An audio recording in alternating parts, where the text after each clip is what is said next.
Hey YouTube, welcome back to the channel. I know it's been a while, but I've been a little busy.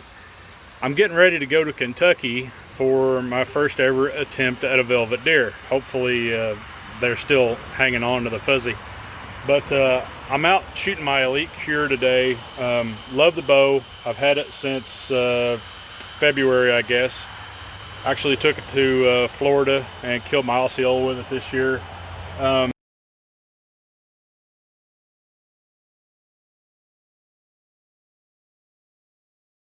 First attempt with Ethics Archery, and I'll tell you that the precision that you get with Ethics Archery components are absolutely top shelf.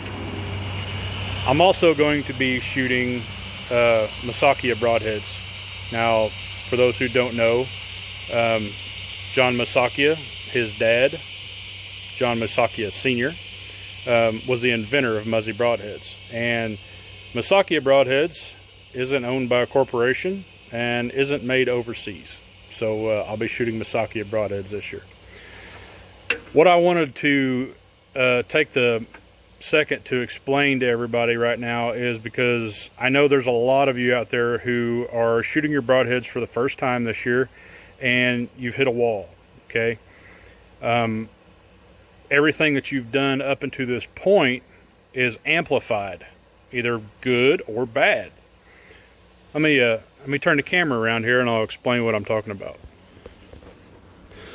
So these arrows come in at, well, with the lighted nocks, right about 620 grains. It gives me a high FOC with the Ethics Archery inserts and 100 grain point up front. I'm running about 275 grains, okay, which is going to make these arrows hit really hard, okay? I'm shooting a 300 spine out of a 60-pound bow. But as you can see, my broadheads aren't 100% indexed all the same. Even though I'm shooting a 4-blade broadhead, that's not necessarily important. Indexing of the broadhead does affect your downrange impacts. However, what affects it more is the index of the spine of the shaft. Now, I bare shaft tuned these arrows before I fletched them, before I put any inserts in them.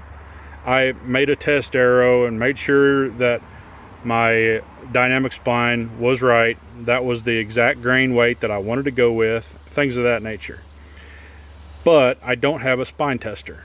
So the best way to get an idea of where the spine is on your shaft is to shoot every shaft, bare shaft, 15 yards or whatever. I shot these at 20, and make sure that that shaft is pointing directly at you, from nock to tip. You want to shoot all your arrows into a large piece of foam, go around the back of it, and then look directly down the shaft and make sure that it's pointing directly where you're standing. And that is very effective. However, every now and then one gets out of place. As you can see, I thought that my number 2 arrow here was spined just like all the rest of them. Now, I don't know if I'm tuning these weak spine up or weak spine down. I don't know. I don't have a spine tester. All I'm doing is tuning them to be exactly the same. But sometimes you get a shaft that maybe the spine isn't as weak as the rest of them, but you won't entirely know what you get until you start putting broadheads on.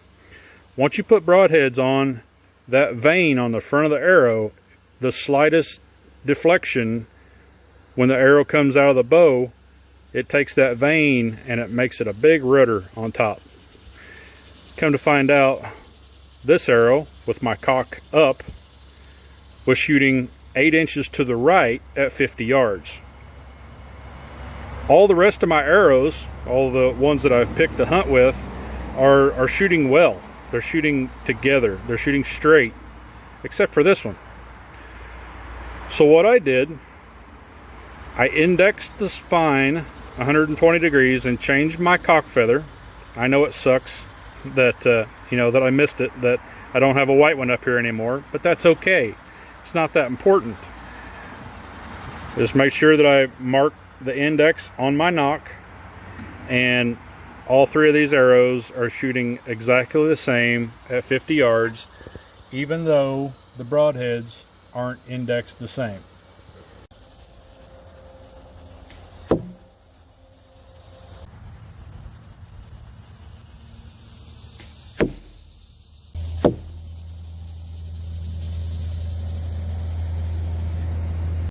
So in conclusion, if you are having trouble and you have hit the wall that a lot of people do this time of year when they go to put their broadheads on, and they've got two arrows that are flying relatively together and a couple that are flying off over towards Johnson's place, okay, try to index your nock, which will index the spine around the clock slightly different, and hopefully you'll get more arrows flying the same.